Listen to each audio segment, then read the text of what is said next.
يعني وحدة منهم اللي كتير رسمات معروفة من لبنان، يعني من نحن وصغار بنعرفها لأنه كنا عايشين بالحرب، اللي هي جيرنيكا تبع بيكاسو.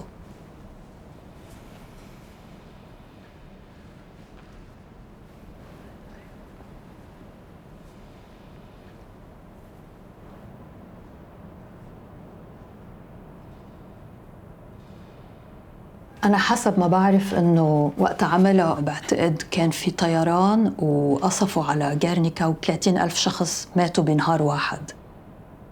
أول شيء قصفون بالطيران، بعدين نزلوا عليهم واللي بقي عايش قتلوه ذبحوه يعني.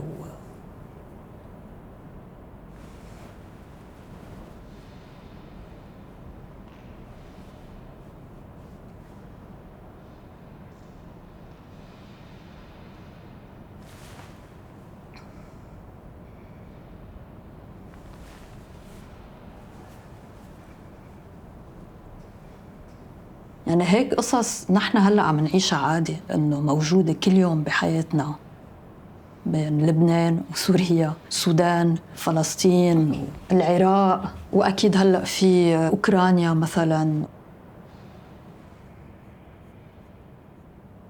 هول الرسمات بخلوني أفكر بكل هالمآسي، الموت ومقابله الحياة، أو حتى النهاية ومقابلها بداية جديدة.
أنا ما بعرف إذا فيني أرسم أسود وأبيض، عن جد موت، أنا بحب الألوان.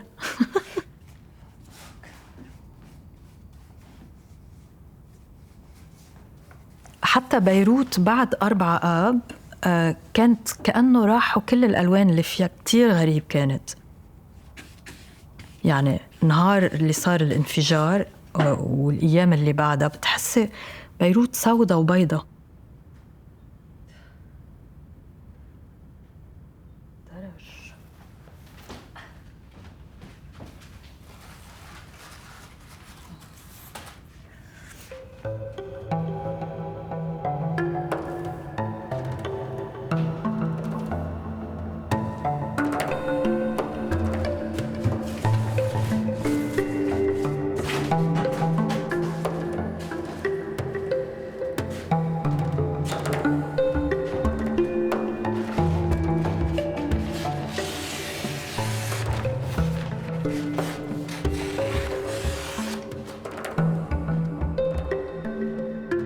يعني إذا أنت عايشة بالحرب تحسي آخر شيء عبالك تواجهه الحرب، يعني عبالك بالعكس تجربي تعيشي حياة طبيعية.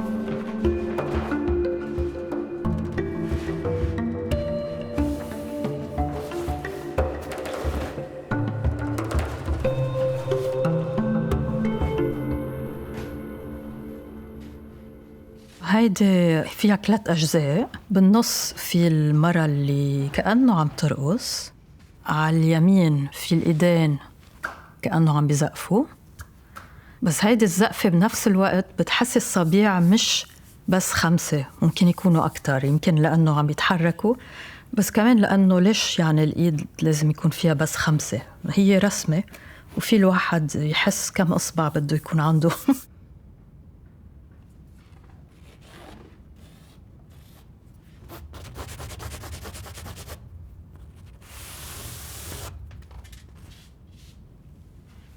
واللوحة الثانية هي عبارة عن الزقفة، لأنه الزقفة بالموسيقى العربي كتير مهمة، مش بس كأنه جمهور عم بيزقف، يعني ما بننطر للموسيقى تخلص حتى نزقف، نحن لازم نزقف مع الموسيقى، وهالشي بيعطي الشخص يعني المطربة أو المطرب بيعطيه إحساس بالطرب بعد أقوى، حتى إذا ما زقفتي يعني عيب كأنه منا عجبتك الموسيقى.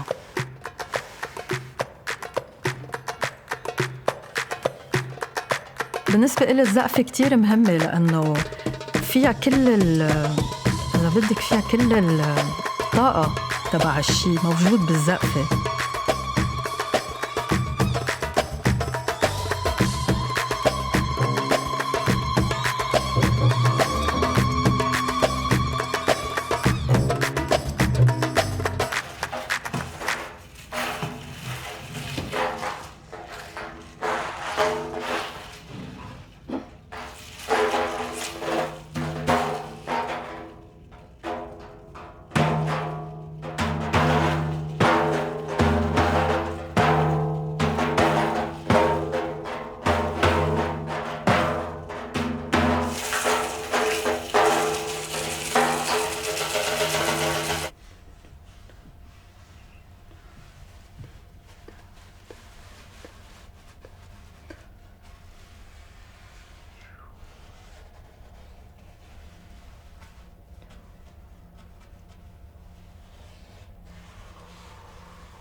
آخر أيام يعني الخطر كان كتير قوي حتى ببيروت.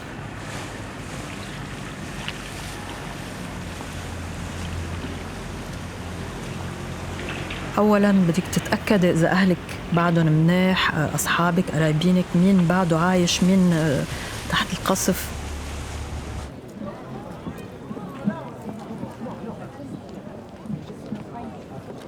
فمستحيل ما تكوني كل وقت عم تفكري بهالموضوع، بدك تعرفي شو عم بيصير كل الوقت.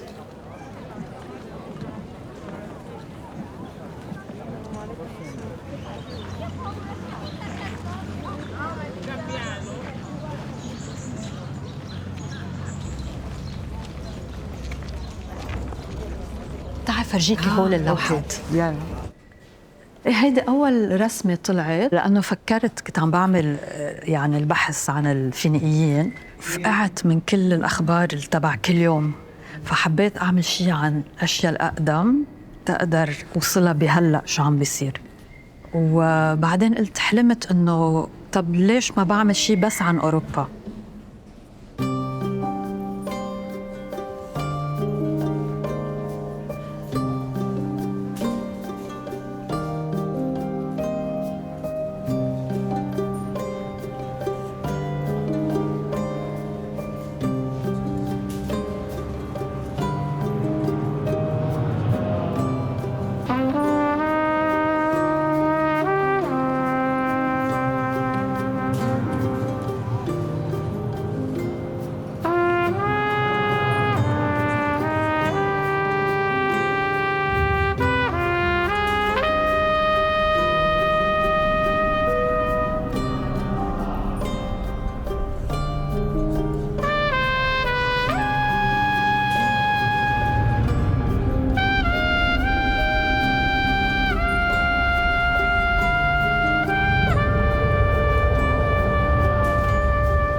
كتير مهم نحن كامرأة نحن ما بدنا نكون الضحية.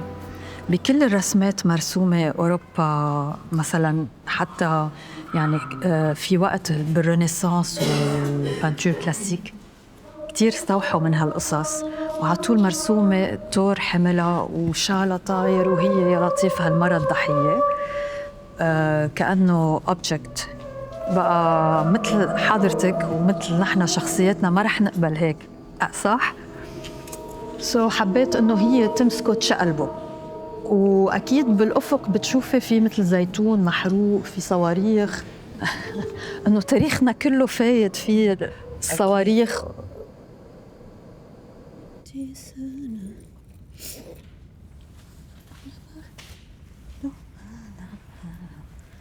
الجزء الأول تبع هيدا الشغل هو كان عن أوروبا. أميرة أوروبا يلي خطفها زوس، والقصة مكتوبة من كتاب أغريق رجال، عطول نظرتهم علينا هي نظرة مستشرقة ونظرة فيها يعني قوة.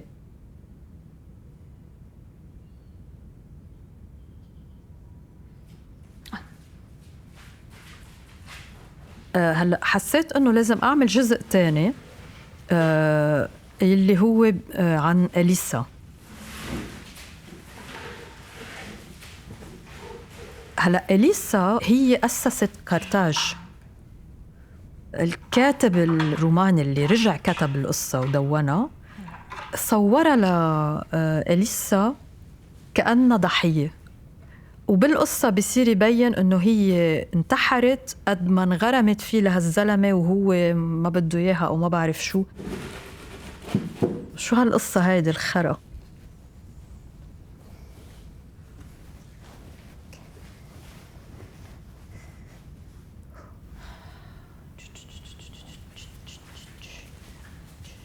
بقى يعني عم باخد إذا بدك عناصر من هون ومن هون وارجع أعمل فيهم يعني انستليشن. أنا بتخيل مقبرة لإلها عم بعملها من طين.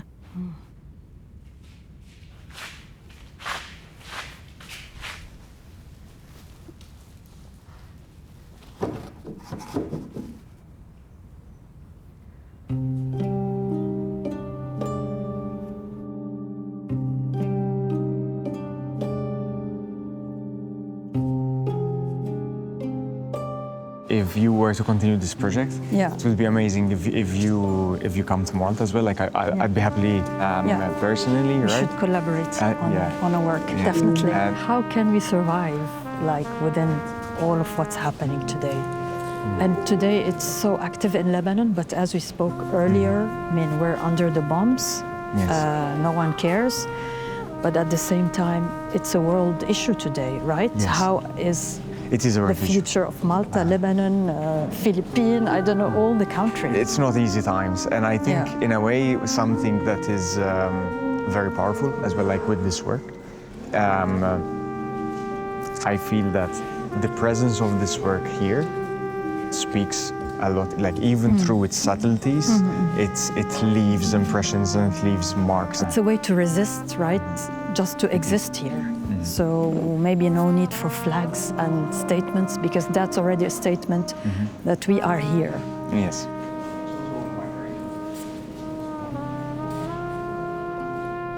قد ما مرق حروب وشفنا حروب بتصير بيطلعوا لك يعني يصير كأنه أي منظر بالطبيعة أو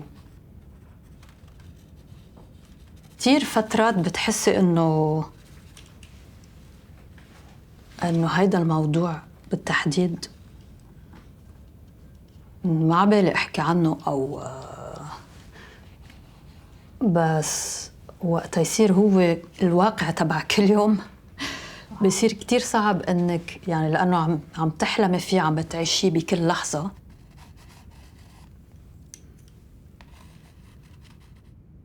أكيد بتصيري تتساءلي أسئلة أكتر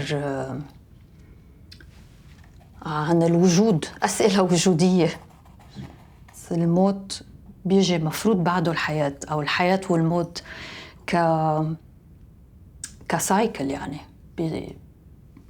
بيكمل بعضه.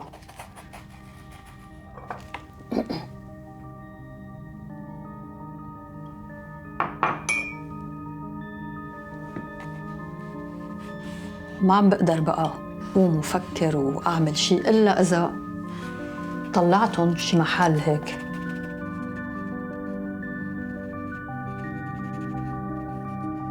أنا عم بعمل هالأشياء بحسها مثل ديتوكس لإلي أو شي هيك، ثيرابي، فيك تقولي ثيرابي.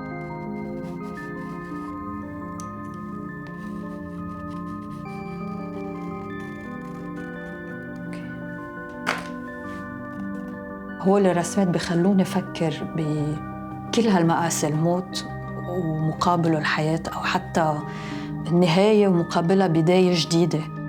هيدا منفس بالنسبة لي، هيدا منفس أو طريقة لنفكر، أو حتى